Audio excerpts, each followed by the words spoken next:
Hello friends, ಬನ್ನಿ ಇವತ್ತು Nagara Panchami special ಶೇಂಗಾ ಉಂಡೆ ಯಾವ ರೀತಿ ಮಾಡೋದನ್ನು ನೋಡೋಣ.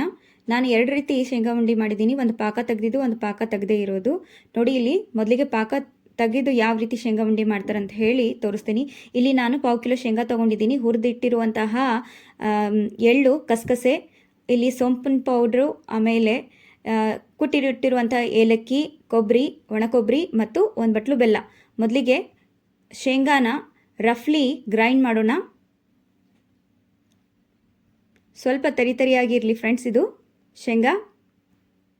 ನೋಡಿ, ಇವಾಗ ಮತ್ತೆ ನಾವು ಏನು ಮಾಡೋಣ, ಇಲ್ಲಿ ಹುರಿದಿಟ್ಟಿರುವಂತಹ ಎಳ್ಳು, ಕಸಕಸೆ, ಸೋಂಪು ಪೌಡ್ರು ನೋಡಿ. ಆಮೇಲೆ ಇದಕ್ಕೆ ಏನು ಮಿಕ್ಸ್ ಮಾಡ್ಕೊಳ್ಳೋಣ, ಒಣ ಕೊಬ್ಬರಿ ಎಲ್ಲ ಮಿಕ್ಸ್ ಮಾಡಿ ಈ ರೀತಿ ಮತ್ತೆ ಗ್ರೈಂಡ್ ಮಾಡಿ ಈ ಕಡೆ ಸಪ್ರೇಟ್ ಇಟ್ಕೊಳ್ಳೋಣ. ಇವಾಗ ಒಂದು ಪಾತ್ರೆ ತೊಗೊಂಡು ಒಂದು ಬಟ್ಲು ಬೆಲ್ಲ ತೊಗೊಂಡಿದ್ದೀವಲ್ಲ ಅದನ್ನು ಸೇರಿಸಿ ಸ್ವಲ್ಪ ನೀರು ಹಾಕ್ಕೊಳ್ಳೋಣ. ಮತ್ತೆ ಬೇಕಿದ್ರೆ ಇನ್ನೊಂದು ಸ್ವಲ್ಪ ನೀರು ಆ್ಯಡ್ ಮಾಡ್ಕೊಳ್ಳೋಣ. ಇವಾಗ ಗ್ಯಾಸ್ ಹಚ್ಚಿ ಒಲೆ ಮೇಲೆ ಇಟ್ಟು ನೋಡಿ ಈ ರೀತಿ ಬೆಲ್ಲನ ಸ್ವಲ್ಪ ಕರಗಿಸ್ಕೊಳ್ಳೋಣ. ನೋಡಿ, ಇವಾಗ ಏನು ಮಾಡೋಣ, ಇದನ್ನು ಸ್ವಲ್ಪ ಸೋಸೋಣ ಫ್ರೆಂಡ್ಸ್. ಬೆಲ್ಲದಲ್ಲಿ ಏನಾದರೂ ಕಸ ಇದ್ರೆ ಈಗ ಸೋಸಿದ್ರೆ ಅದನ್ನು ಹೋಗುತ್ತಾ, ಅದಕ್ಕೋಸ್ಕರ ನಾನು ಈ ರೀತಿ ಮಾಡ್ತಿದ್ದೀನಿ. ನೋಡಿ ನೋಡಿ ಈ ರೀತಿ ತೆಗೆದ್ಬಿಟ್ಟು ಮತ್ತೆ ನಾನು ಒಲೆ ಮೇಲೆ ಇಟ್ಟಿದ್ದೀನಿ. ನೋಡಿ, ಇದನ್ನು ಚೆನ್ನಾಗಿ ನಾವು ಮಿಕ್ಸ್ ಮಾಡ್ಕೋತಾನೆ ಇರಬೇಕು. ನೋಡಿ, ಈ ರೀತಿ ತಿರುಗಿಸ್ತಾನೆ ಇರಬೇಕು ಫ್ರೆಂಡ್ಸ್. ನೋಡಿ, ಇದು ಕುದೀತಾ ಇದೆ.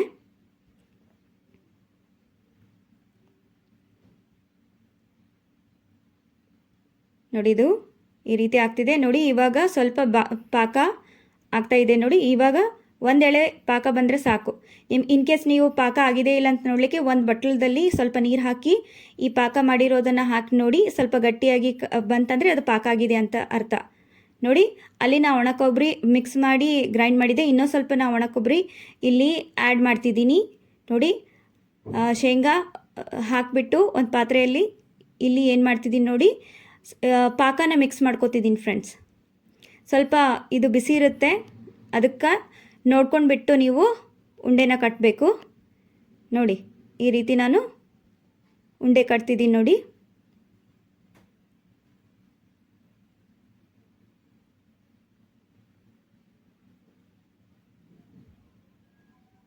ಈ ರೀತಿ ನಿಧಾನವಾಗಿ ಉಂಡೆನ ಕಟ್ಟೋಣ.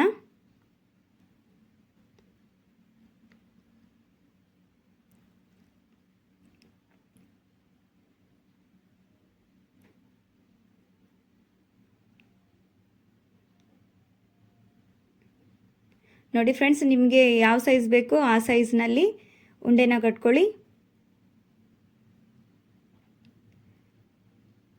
ಸೊ ನಾನು ಎಲ್ಲನೂ ಮಾಡಿಟ್ಟು ತೋರಿಸ್ತೇನೆ ನಿಮಗೆ.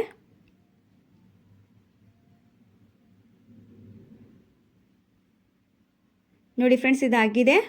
ಪಾಕ ಮಾಡಿ ಇಟ್ಟಿರುವಂಥ ಉಂಡೆ ರೆಡಿ ಆಯಿತು. ಇವಾಗ ಪಾಕ ಮಾಡದೆ ಯಾವ ರೀತಿ ಮಾಡೋದಂತ ತೋರಿಸೋಣ. ಮೊದಲು ನಾನು ಶೇಂಗಾ ತೊಗೊಂಡಿದ್ದೀನಿ, ರಫ್ಲಿ ಗ್ರೈಂಡ್ ಮಾಡಿ. ಇವಾಗ ನೋಡಿ, ಬೆಲ್ಲ ಮತ್ತು ಕೊಬ್ಬರಿ ಪುಡಿ, ಒಣ ಕೊಬ್ಬರಿ ಪುಡಿನ ಸೇರಿಸ್ಕೊಂಡ್ಬಿಟ್ಟು ಮತ್ತೆ ಇದಕ್ಕೆ ಒಂದು ಸ್ವಲ್ಪ ಸೋಂಪಿನ ಪೌಡ್ರನ್ನ ಹಾಕಿದ್ದೀನಿ. ಇದನ್ನು ಕೂಡ ಸ್ವಲ್ಪ ರಫ್ಲಿ ಗ್ರೈಂಡ್ ಮಾಡ್ಕೊಳ್ಳೋಣ. ಇವಾಗ ನೋಡಿ, ಒಂದು ಪ್ಲೇಟ್ನಲ್ಲಿ ನಾನು ಕಸಕಸೆ ಮತ್ತು ಏನಂತಾರೆ ಎಳ್ಳು ಅವೆರಡನ್ನೂ ಹುರಿದ್ಬಿಟ್ಟು ಈ ರೀತಿ ಮಿಕ್ಸ್ ಮಾಡ್ಕೋತಿದ್ದೀನಿ. ಗ್ರೈಂಡರ್ನಲ್ಲಿ ಹಾಕಿರೋ ಅಂಥ ಶೇಂಗಾನ ಮಿಕ್ಸ್ ಮಾಡಿಕೊಂಡು ನೋಡಿ, ಒಂದು ಬುಟ್ಟೀಲಿ ಎಲ್ಲನೂ ಚೆನ್ನಾಗಿ ಮಿಕ್ಸ್ ಮಾಡ್ಕೋತಿದ್ದೀನಿ. ನೋಡಿ, ಇದನ್ನು ಕೂಡ ಉಂಡೆ ಕಟ್ಟೋಣ. ಬೇಗ ಆಗುತ್ತೆ ಫ್ರೆಂಡ್ಸ್ ಇದು.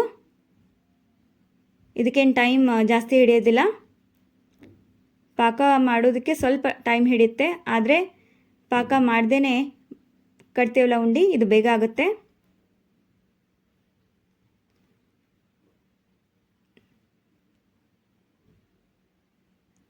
ಯಾರಿಗೆ ಪಾಕ ಮಾಡೋದು ಕಷ್ಟ ಅಂಥೇಳಿ ಅನಿಸಿದ್ರೆ ನೀವು ಈ ರೀತಿ ಕೂಡ ಪಾಕ ಮಾಡದೆ ಉಂಡೆ ಕೂಡ ಮಾಡ್ಬೋದು, ಶೇಂಗಾ ಉಂಡೆ. ನೋಡಿ, ಇದು ಪಾಕ ಮಾಡದೆ ನಾವು ಉಂಡೆ ಕಟ್ಟಿದ್ದೀವಿ. ನೋಡಿ ಫ್ರೆಂಡ್ಸ್, ಎಷ್ಟು ಚೆನ್ನಾಗಾಗಿದೆ. ನೋಡಿ ಫ್ರೆಂಡ್ಸ್, ಇದು ಪಾಕ ಮಾಡದೆ ನಾವು ಉಂಡೆನ ಕಟ್ಟಿದ್ದೀವಿ, ಶೇಂಗಾ ಉಂಡೆ. ಇದು ಪಾಕ ಎಲ್ಲ ಮಾಡಿಬಿಟ್ಟು ತೋರಿಸಿದ್ದೀನಿ ನಾನು ಪ್ರೊಸೆಸ್ ಯಾವ ರೀತಿ ಮಾಡೋದಂತ ಹೇಳಿ. ನಾವು ಮಾಡಿ ಇಟ್ಟಿರುವಂತಹ ಅಡುಗೆ ನಿಮ್ಗೆ ಇಷ್ಟ ಆಗಿದ್ದರೆ ನಮ್ಮ ಚಾನಲ್ನ ಸಬ್ಸ್ಕ್ರೈಬ್ ಮಾಡಿ, ಶೇರ್ ಮಾಡಿ, ಮತ್ತು ನಮ್ಮನ್ನು ಇದೇ ರೀತಿ ಸಪೋರ್ಟ್ ಮಾಡಿ. ಮತ್ತೆ ಮುಂದಿನ ವಿಡಿಯೋದಲ್ಲಿ ಸಿಗ್ತೀನಿ. Thank you. ಬಾಯ್.